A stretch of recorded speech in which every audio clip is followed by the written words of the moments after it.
je suis pour le coup d'accord avec Al-Sisi. Il faut absolument pas qu'il s'installe dans le désert du Sinaï. Ça, ce serait vraiment une catastrophe sécuritaire pour tout le monde, pour l'Égypte et pour Israël. Il n'en est évidemment. Alors, qu'est-ce qu'on fait?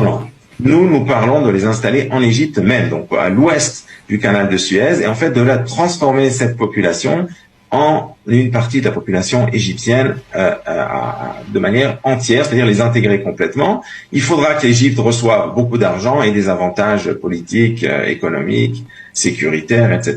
Il y a tout un tas de choses dont on peut parler, y compris le gaz, y compris tout un tas de choses. Eh bien, c'est ce qu'il faut faire. Il faut créer les conditions pour en fait imposer à l'Égypte cette situation dans un premier temps. Ce qu'on a dit, donner à l'Égypte tout un tas d'intérêts, l'avantage pour en fait qu'ils finissent par être obligés en fait d'accepter cette situation, même s'ils ne l'aimeront évidemment pas. Mais je pense qu'avec suffisamment d'intérêts économiques, on peut en fait mettre l'Égypte devant un fait accompli. C'est ça l'idée. Ça, c'est d'un autre côté, on peut aussi voir. On sait que le Premier ministre, par exemple, écossais, a dit qu'il était prêt à accepter certains Palestiniens. Je n'ai aucun doute qu'il y a d'autres pays au monde qui peuvent accepter une certaine quantité de Palestiniens contre devises sonnantes et trébuchantes. Ils ne sont pas obligés d'accepter 10 millions